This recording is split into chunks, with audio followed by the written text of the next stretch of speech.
Hello and welcome to my studio. I'm Jessie and this is the Knit Up and Dye podcast, episode 58, Unconditional Self-Love. As always, I'm going to start out with a list of thank yous. I have new subscribers again this week. You can't imagine what it means every time I see another pop-up that I have a new subscriber. Thank you for adding me to your lives. What you see here is really all about you. If there's something that you want to know, if there's something that you want to see demonstrated, please contact me. I'm happy to add demonstrations and tutorials to my podcast specific to what you're looking for. This really is all about you. Hello and welcome to Elizabeth, Kathy, and Nikita. You guys are wonderful and I'm so glad you chose me. Special love and thank you goes out to Kath, Jen, Vashon, Marie, Linda, Bex, Wheezy, Cindy, Neetsy, Charlotte, Chris, Roseanne, Linda, Marie, Leanne, Eve, Linda again, David, Donna, Betty Ann, Scott and John, Carolyn, Kate, Terry, Nancy, and Rachel. Thank you all. And a warm hello and thank you go out to all of my patrons. If you do not know about my patron page, please have a visit. Consider offering your support. There are benefits at every level. Chances are very high in the drawing levels that you will be the winner. In some cases, it may be a 50-50% chance that you get the drawing win. The next drawing is March 3rd. That's right around the corner, so please, if you're considering it, sign up today so that you can get in on that. Let's dig in. Oh, I'm out of breath. I don't know why I keep losing my breath. I think it has to do with the weather. So if you've been following me for a couple weeks, you've heard me talk about my 1,000 things that I'm eliminating from my life. Yeah. I haven't worked on that much this week. I am pretty stagnant at 747, but I have things that I've been eyeing that are on their way out. I had meant very much so to take my box of donations with me today when I went out to run some errands, and I forgot it. Part of my reason for not doing this past week has been I've been in a lot of pain. We had some very wet, very cold weather come through, and that has just wreaked havoc on my shoulder. Inflammation is painful business. Also, I am out of boxes. I don't have any nice big boxes to put things that I want to donate into, and so I need to go and donate items so that I have boxes available to me, or I need to bring some boxes home from work. We just haven't had the right kind of shipments come in, so the boxes haven't been right that are available out in the hall for me to take. So I'm watching for boxes to use. And of course, eventually, we're going to hit that garage. My husband's not home right now, so I can say that out loud, and I don't hear him like scamper off in fear. Moving on. And I do want to say that this has been a fantastic experience. I have really actually enjoyed getting rid of 747 things. I like opening cabinets and seeing space. What's that? You know, the mugs aren't like all stacked on top of each other anymore. There's room and room to breathe, and it's really nice. And I don't miss anything that I got rid of, which is just astounding to me. I'm so grateful to have done it. So, knitting. Let's talk about knitting. Just about every project is on hold right now, and I feel kind of bad about that because this is a knitting podcast. You came here to see either knitting or dyeing, and with this cold snap of weather, I tell you, it hurt even just to put my hands on the steering wheel to drive. It was throwing my shoulder that bad. It came through, I think it was in Wednesday, because I remember contacting my physical therapy office to see if they could get me in for a pain treatment, and they were able to get me in Thursday, which was kind of nice. But wow, unbelievable pain. And just, you know, ibuprofen and icing just made it worse, honestly. But ibuprofen wasn't touching it, and I have these lotions that I put on, and yeah, it helped a little bit, but wow. And knitting, even using the Portuguese method, seemed to just aggravate everything, so I really backed off. I did get some knitting done prior to the weather coming through, so let's talk about that. I have been working my socks. Socks are nice, they're small, they're lightweight, they travel easily, and if I've got the heat on, scream. If hell is blasting out of the heater in the car, I seem to be able to knit then. So I worked on my Coexist socks. I love this pattern. This is a free download on Ravelry. It is a pick your path pattern. Every single step has like 4 options, and it's great fun. Really, I should sit down and do the math and figure out how many combinations you could actually make, because it's like the never-ending perfect pattern. And I have gotten through the leg, and I have started my heel flap. I'm just there ready to go with that. The first sock is done. This is the second sock, and this one I'm knitting my standard English method. So I really only had to complete like 1 rep on this, which is about 16 rounds. My particular sock formula is that I use a US size 2. I have been using my 9-inch circulars, but I do swap out my tools. I'm on a double pointed needle, prepared to do double points for the back and forth on the heel flap. I used to be a DPN only girl. I like DPNs. I like the rhythm of it. I like that specific stitches are on each needle, and it really just gave me direction as I went through the sock. I did get turned on to the 9-inch circs, which when you're doing the leg and the foot, scream. They are so fast. It is wonderful, and it's just this tight little circle, deep, deep, deep, deep, deep, round you go. Love it. But I'm not opposed to changing out. I initially thought, oh, I should use one tool beginning to end. Yeah, do what makes you happy.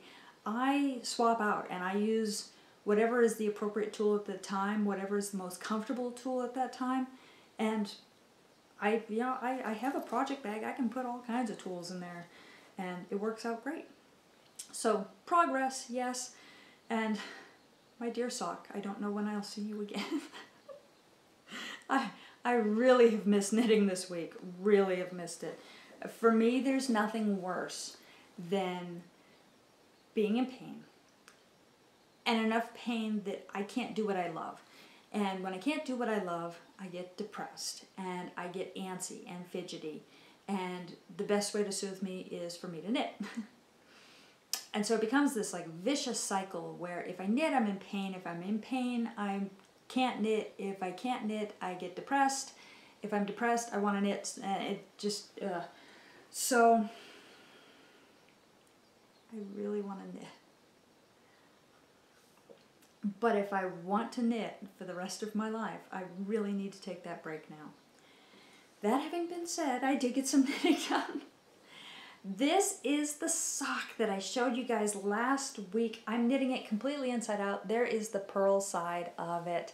And I'm doing it in the Portuguese knitting method. This pattern is Squircle. Squircle is also, I believe, yes, a free pattern on Ravelry. And this one was by General Hogbuffer. I love that name. I did a little bit of digging around. I don't have the story behind that name, but General Hogbuffer, you make great sock patterns.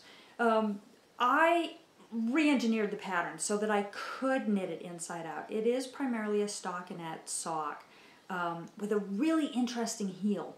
And because of the heel type and because it's so stockinette, I was able to knit it inside out using the Portuguese method. The reason I chose to knit it inside out is because with Portuguese knitting, purling is so easy. It's so easy. It's wonderful.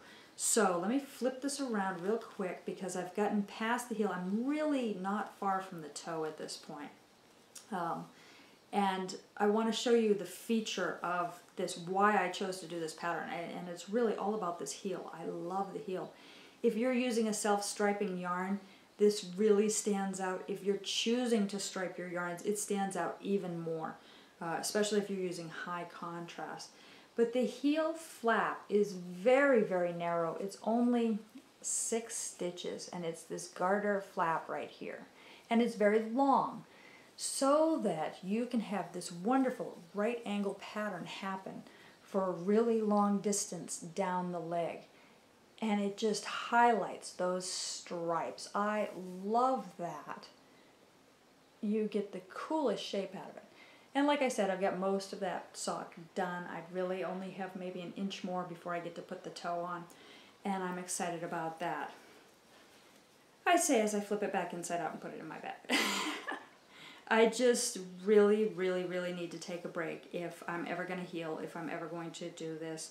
So this was done early in the week, and then I quite literally have not knit a stitch since, I think, Wednesday. Which, that's big business for me. That's hard. And I'm sad. I'm sad. And so I've been trying to fill my life with other things. As for the remaining news on knits, the test knits are going wonderfully. There is still time if you're interested in the Madly Addicted to You cowl. I would love to have another couple brave souls come on board. Email me. Make sure you use the subject line test knitter so that you pop right out and I see you.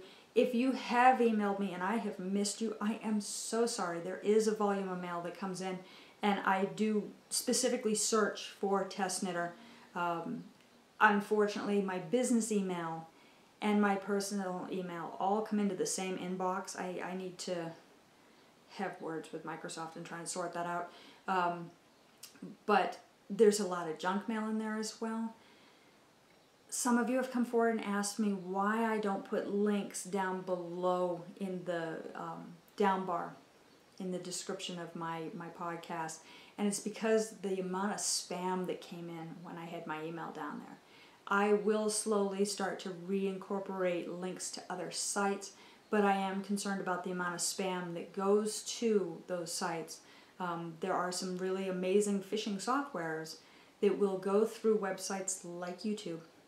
They will go through and they will find links to other websites, and they'll farm emails out of contact me pages, as well as emails if we make the mistake of putting them in there. And I have gotten some really interesting solicitations that are not child or business appropriate. So I will always list my information here for you, and I'm sorry that I make you have to either remember it or write it down, but simply email me at jessie@jessieknits.com if you're more audible than you are visual. Jessie, Jesse, at jessieknits, JESSEKNITS.com. And I would love to work with you. Bow Truckle is coming along beautifully. Most of my test knitters are done with it. I have some fabulous notes and feedback from you guys. The photos have been beautiful. Thank you. Some of the color choices were unexpected, and I'm so excited by them. They were creative and amazing, and colors that I wouldn't have chosen, but I'm so glad you did, because it just brought a new level to how I interpret that pattern. And certainly if you want to see these, pop on over to Ravelry. The project pages are up, and I have selected a number of photos from my test knitters that I'm featuring on my pattern page as well. Just beautiful. If you did message me with final edits, final information, and I have not gotten back to you, I will. I'm sorry, I'm drowning. Part of the shoulder pain includes typing, and so I'm really just numbing it. I'm behind. I am behind. But those final edits will go in before I actually post the pattern for sale, and of course I will announce it when it goes public. What have I been dyeing?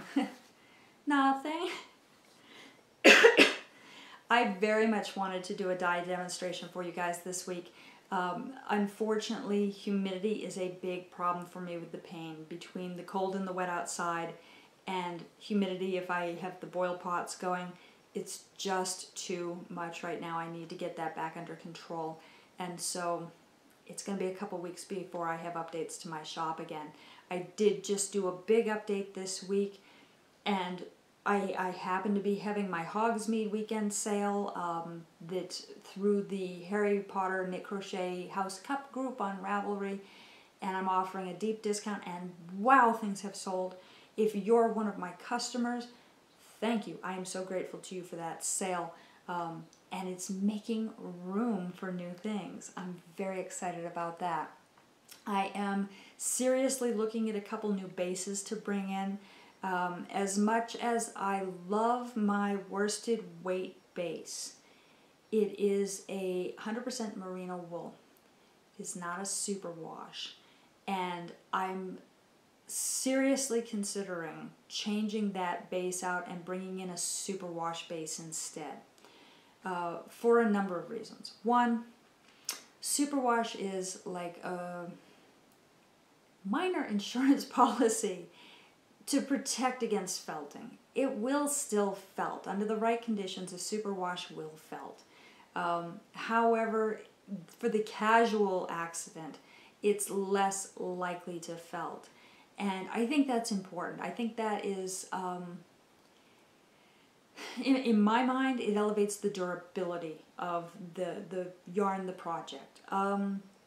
Also, my buyers, I have not seen a lot of felted projects. I may keep both. I have not decided yet.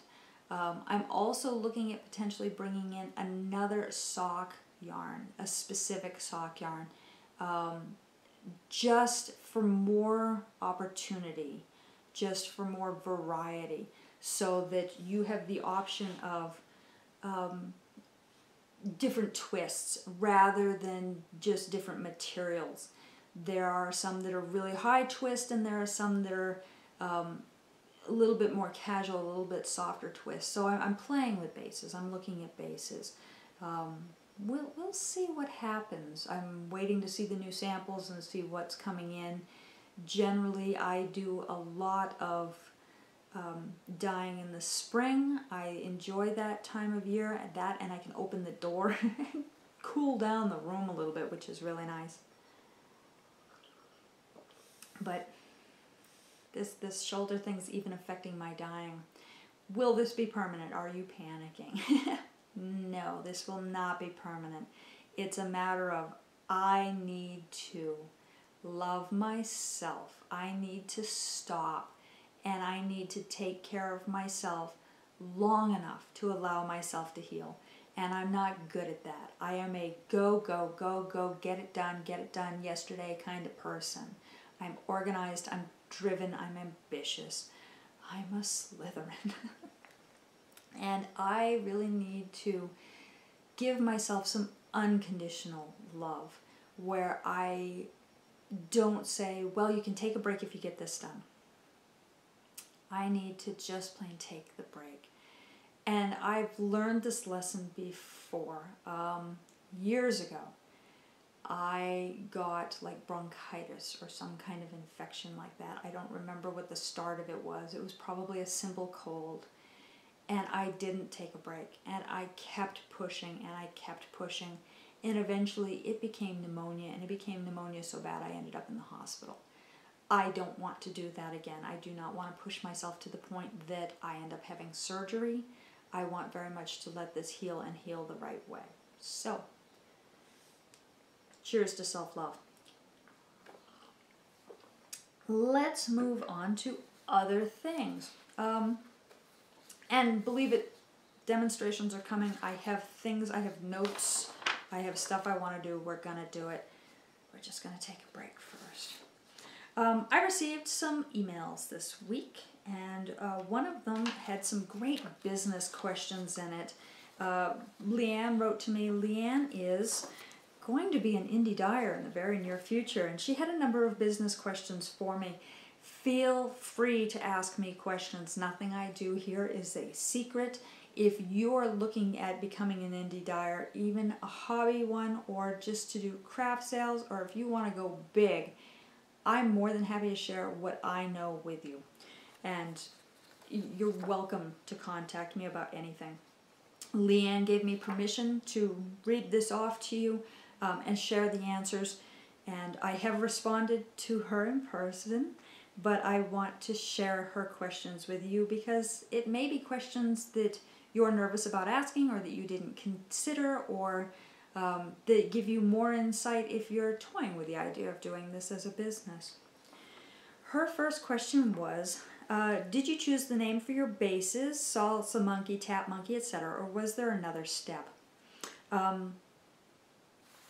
The names of my bases were a concern to me. I knew that I sort of needed to name the bases, and it was something that was a little bit of a struggle because I knew I was going to have several sock weights. And I didn't want to just name it merino nylon base. I wanted something creative. I wanted something clever. But I knew that so many other companies have so many different names for the exact same stock that we all buy from the same provider that I didn't want to cause confusion either. So I really wasn't sure what I wanted to do. Then my husband developed my logo.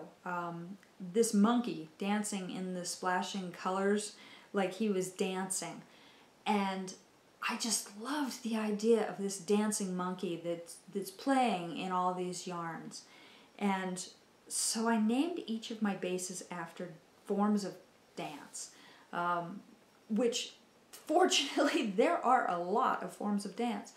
And I'm sort of mindful, I'm actually very, very mindful when I bring in a new base, what that yarn is, whether it's fine and delicate, or whether it's big and bold, or whether it's a workhorse or common. And I try to pair the name of a dance up with it. My most popular, my most durable sock yarn is Tap Monkey for tap dance. My former lace weights were ballet and waltz. One of them was a silk blend as well. I'm pretty sure that was ballet. So there's a rhyme and a reason to it that probably only makes sense to me. Salsa monkey is really a vibrant and bold kind of dance, and therefore it is on my worsted weight. It's big. It's there. So that's kind of how I think about it. That's how I think about it. I know other designers that have named their bases after mythical creatures or after objects that come in a variety of sizes that have different names for each size, such as a traveling case or a trunk or a valet, that sort of thing. I suggest that when you pick something, it's something that makes sense to you, even if it doesn't make sense to your buyers. That it's something that's easy to pronounce, so that, my apologies, my laptop's going off. Something that's easy to pronounce, so that if you have podcasters that are promoting your yarns, they can readily say that word. And so that it's memorable and it becomes a word of mouth thing that's easy for people to pass on. And keep a list of your name against what your supplier calls it, so that you can readily reorder more. Fortunately, I had a wonderful, wonderful, what do I want to call her? Not a tutor, mentor. Thank you, there's the word. I had a wonderful mentor, and she guided me even through the bases that she used and suggested the supplier that we use. Wool to Die For is a fantastic company. I really enjoy their product, and it is quality. I very rarely find a knot in a skein, or threadbare area, or grease, or the product is quality. I'm happy with it.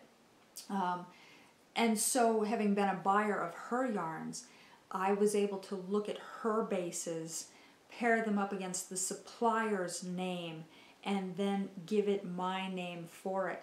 And in some cases on my charts, I have notes of what her base name was and what my base name is and what the supplier name is, so that if I've used one of her skeins of yarn and I am in love with that base, I can go and look and see which one it was, especially if I'm doing pairings, where I'm trying to use the same content, the same yardage, the same base from 2 or more different dyers. I can look at it and sort out what yarn it is and know what base to grab.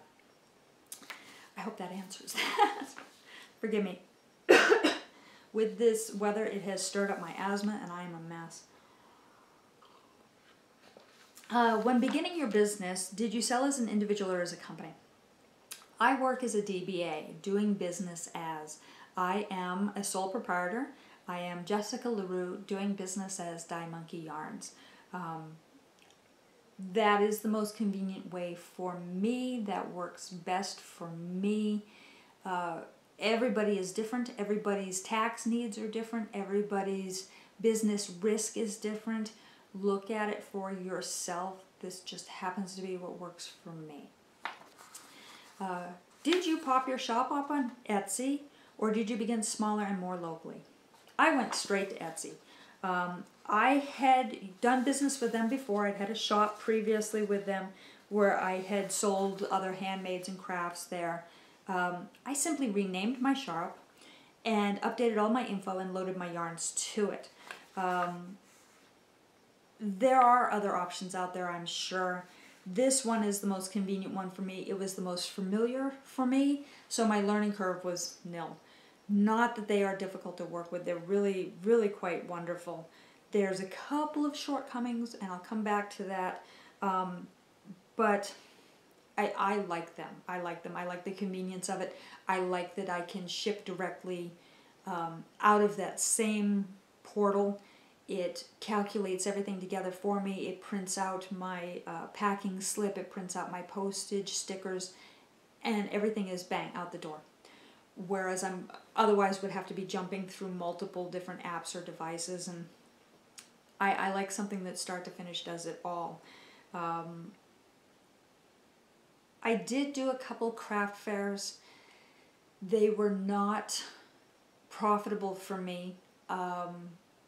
They were the wrong audience, and that is very important. If you're going to do a craft fair, be mindful of your audience. Are these people that are looking for end products, or are these people who are crafters themselves? Definitely, if you have that opportunity, get into the big fairs, get into the big fiber fairs. I know that they are worth it. It's just not an opportunity for me. And I did some direct home sales, a couple of in-home parties with people from my local knit group and people that I have met online that happen to be within driving distance. That has been a fun adventure. Years ago, I was a direct home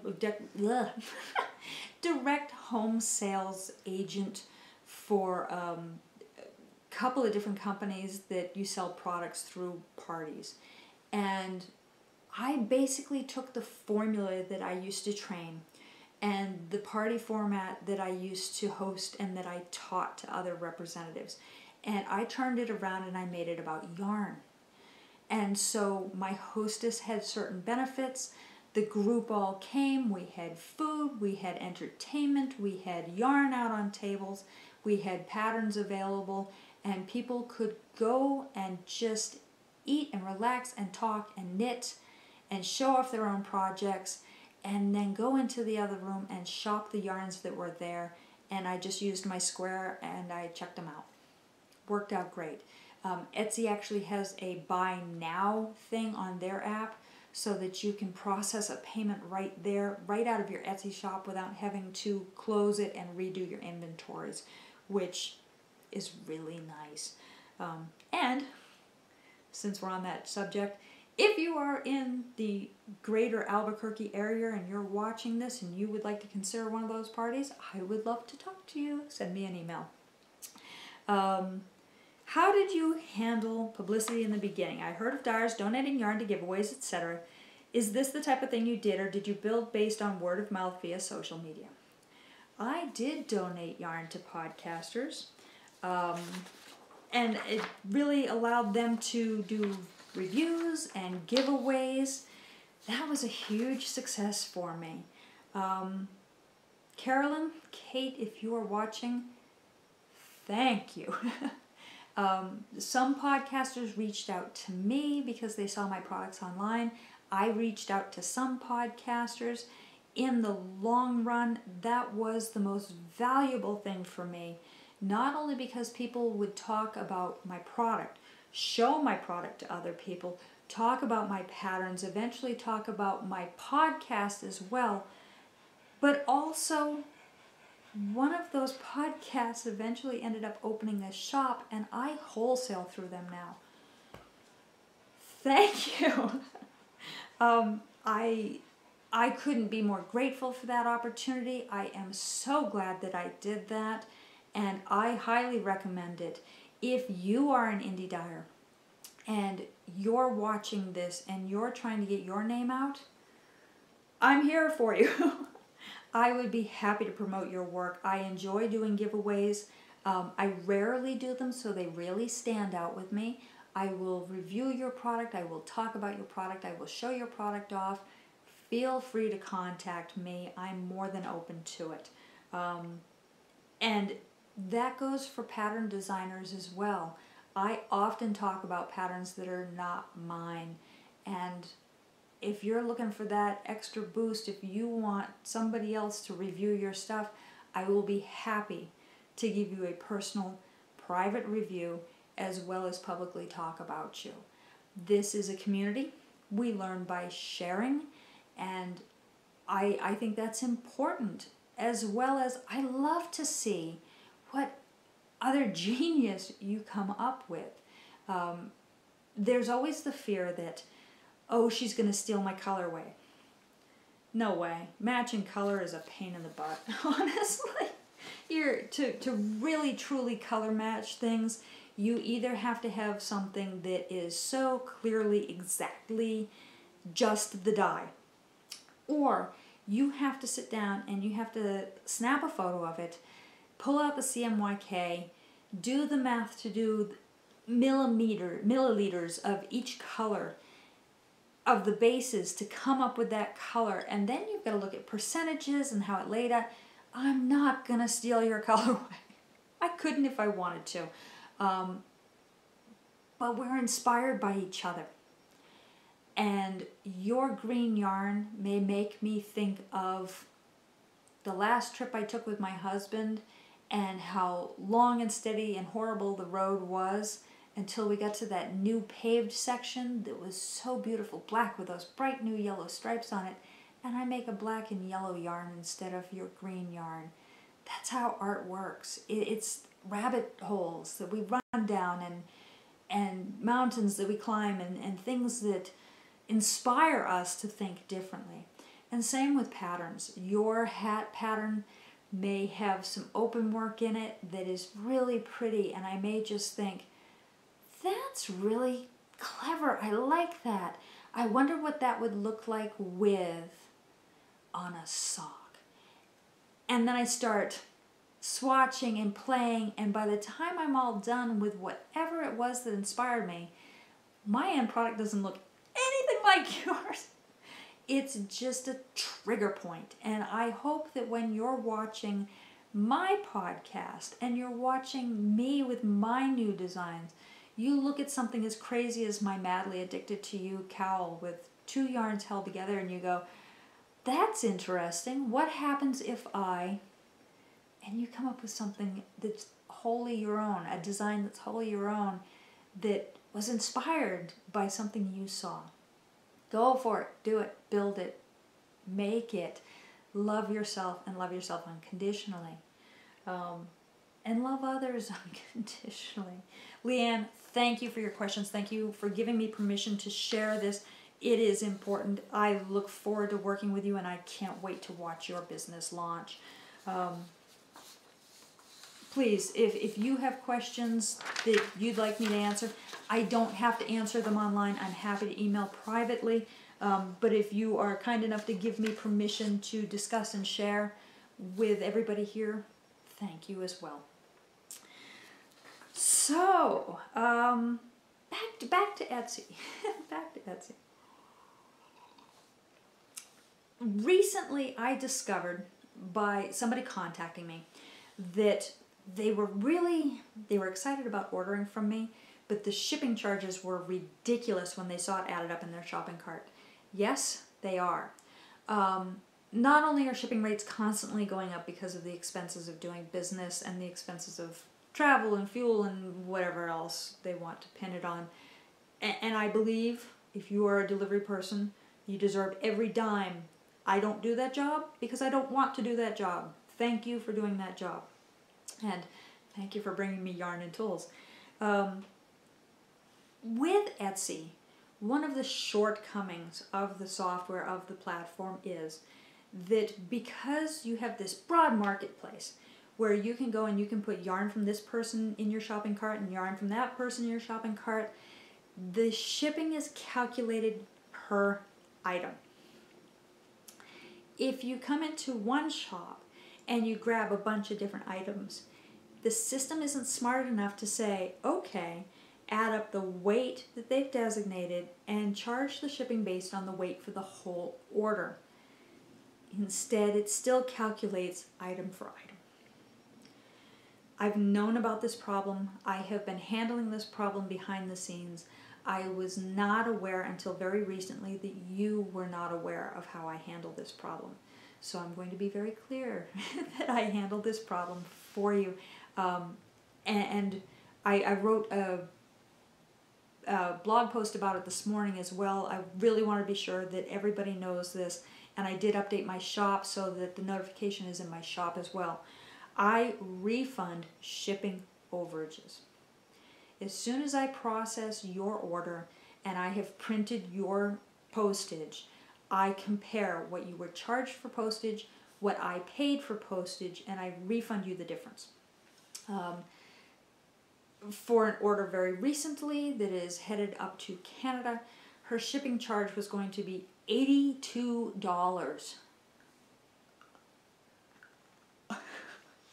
It was higher than her yarn order. She reached out to me. Thank you for reaching out to me. Thank you. And said, is there anything we can do about this? Hell yes. Her actual shipping charges were under $20. And so I have handled that with her. We've discussed it. We've laughed about it. I'm thrilled for her order. Thank you for hanging in there with me. I do it automatically and I forget that you don't know. If in fact you're looking at an order and that shipping charge is coming up to a level that is way past what you are willing to accept, can't handle, don't want to pay, and you're not comfortable with waiting for the refund, and generally I process your order within 24 hours, but that doesn't mean that your money gets back to you that quickly. Contact me. Tell me what you want. Feel free to send me screenshots of what's in your shopping cart. I will create a custom order for you that includes all the items you want with one flat shipping fee so that you don't have to wait for a refund. You can get your order at one price from the start to the finish. I have no problem setting up custom orders for you, whether it is off-the-shelf items that I have in stock or whether you're specifically asking me, can you dye this on this base for me in this quantity? I'm willing to work with you. That is what my business is. This is a service.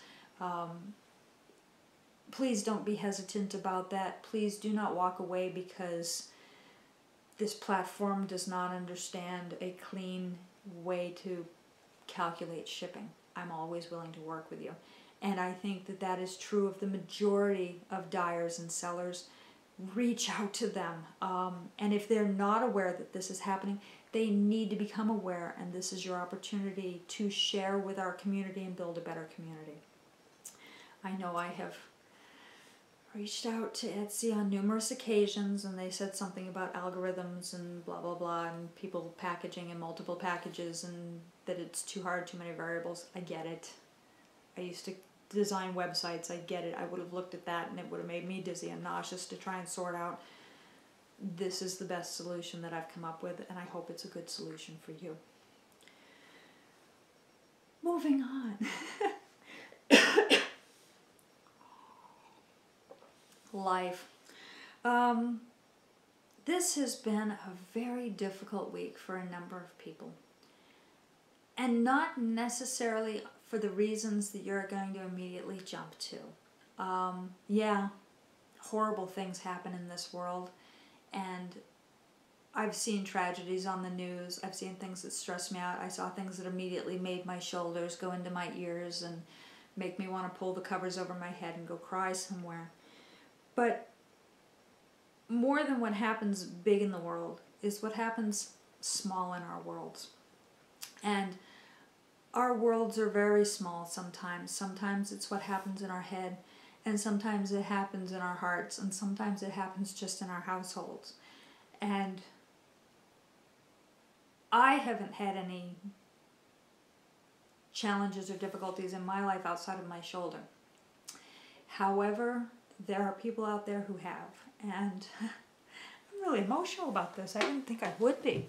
I don't really have a right to be. But I've had people reach out to me this week that are hurting. And they're scared. They are being hard on themselves. They are feeling unloved. They are judging themselves. They're struggling. They're not alone. They're not alone. But I did have a couple people reach out to me this week and thank me for being here and doing what I do and offering the support that I do. And that was so touching, and that meant so much to me that I am getting my message of support out to you in such a way that you recognize that I care, that I am sincere, and that I mean to be helpful to you in not all things yarny, but in your lives as well. And whether that is just having a podcast that is engaging and interesting and informative to take your mind off of things, or just having a voice that is soothing and helps you bring peace to your world. Thank you. Thank you for letting me be a touchstone in your lives. I wish I could be more. I wish I could be more. And to that end, I will always try to be more. If you are hurting, if you need to tell your tale, to express your anger, to cry with somebody, you're welcome to email me. I can't do any more for you than offer you support and give you love and tell you, remind you that you are not alone. But if that's what you need and you need it, I'm here for you. I am here for you. And I really, really just want to send a great big digital hug out to Kath. I know you're struggling. You're almost done. You're going to have an answer soon, and that path is going to lead you one direction or the other, and either way, we're in this together. And I want to reach out and give a big digital hug to Jen. I cannot imagine what you're going through, but I want to remind you to love yourself. And there are a pile of you out there, I know, that I don't have your name and I don't have your reason here in front of me. But somebody loves you and somebody cares about you, and you're not alone. You're not alone. Whether it's depression or loss of a child or infertility or cancer or divorce or upheaval in your life, you're not alone. There is somebody else out there who's experienced it, and if you just need to unburden yourself, I'm here. Unburden away. And You guys have been so good to me, and you have listened to me, and you have been supportive of me. I'm going to pay it back in any way I can. So, unconditionally.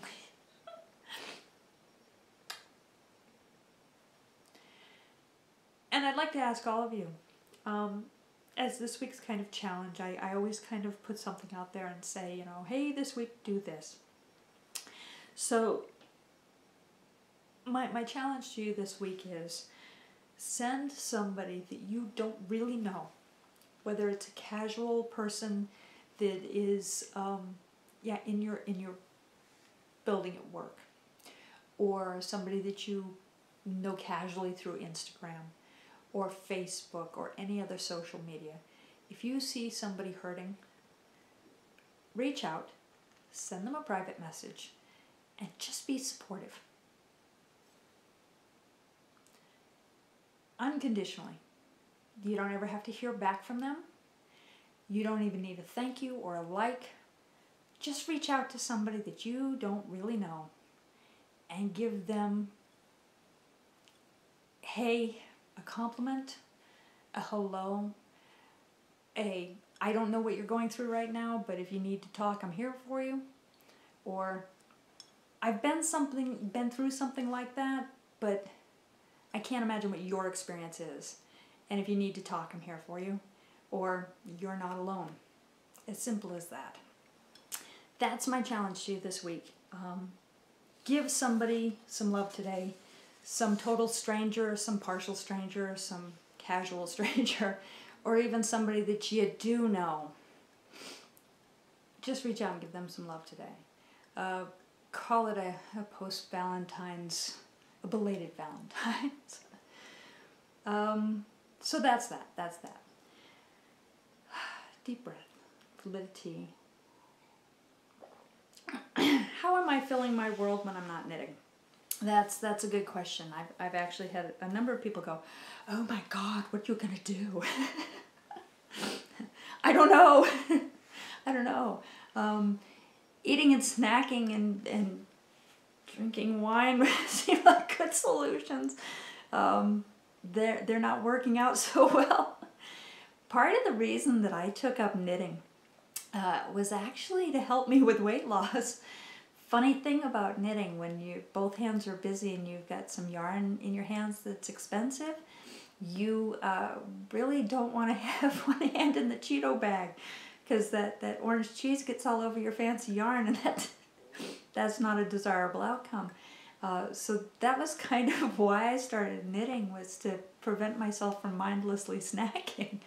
So not knitting is I'm doing some mindless snacking, which isn't good. And got a couple pairs of pants that are starting to talk about it. So I have kind of started to look at refocusing and doing some of my other hobbies that I enjoy that aren't knitting and that are not really repetitive motion sorts of things. I've been doing some reading, just, taking some time to sit down with a book. I've been pouring through recipe books again. I went to culinary school. Many of you probably don't know that about me. And I really love interacting with food and playing with flavors and developing recipes. And I live a paleo lifestyle. I have for a number of years now. And so I'm always looking at foods that replace real food, whether they're breads or it's usually baked goods. I miss baked goods. So I've been reading all my cookbooks again and sorting the ones out that are not compliant with my lifestyle and donating those. And I've been thinking about doing some sewing. I had talked to you guys before about how I wanted to make some project bags, and I have my stuff out, but I need to pull out the sewing machine and actually dig in and do it. And to that end, because I'm looking at my sewing again and I'm interested in that, I pulled out my beading again, which I love to do my beaded embroidery works. I haven't really done them in a while, and I had a couple that I had started that time got away from me and they got set aside. Those whips, they have a tendency to hide in corners, don't they? And so I'm starting back into my beaded embroidery again. And I recently listed one of my dolls up in my Etsy shop, available for purchase. And I think I'm going to do a couple of projects like that while I'm trying not to knit. I anticipate that I'm going to be dyeing again sooner than I'll be knitting again. So there will be episodes. I'm not going to leave you guys. And there will be, hopefully, hopefully, some dyeing technique demonstrations. But in the meantime, there's going to be some beading. And so I'm going to show you the doll I'm working on currently because, hey, whips, right? This is, the needle is sticking through her chest. This is the doll I'm currently working on. I'm just going to angle her for you and show you. This is all just bead embroidery, and it's very much free form and free flowing. The dolls that I make are made out of a cotton batik fabric, and often the fabric is chosen to go along with the theme of the doll and then helps inspire the free form beading. And it's a very meditative, it's a very slow process. I incorporate a number of different materials, all kinds of beads, sequins, wire in this case. I get these beautifully handmade faces from other sellers on Etsy, and it's a nice slow meditative process for me that's very creative, and I enjoy it. I won't be demonstrating beading just because my camera, I've tried to demonstrate finer work, and I've really discovered that it's better to demonstrate even my knitting on bigger needles with bigger yarns, because it doesn't pick up detail as well as it should, even when I put the macro lens and stuff on there. But certainly if you have interest in learning about it, I'm happy to respond to emails and tell you about resources that I have where I learned about it.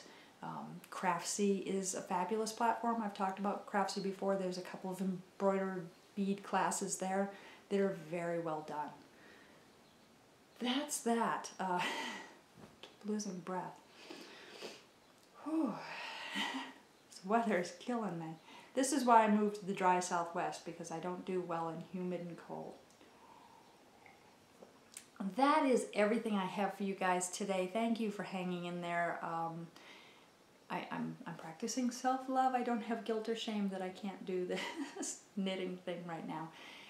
But thank you for hanging in there with me, and I do appreciate the support, and I hope that you do raise to the challenge and you go and you give some love to somebody who needs it today, or who doesn't even need it but is a gift from you.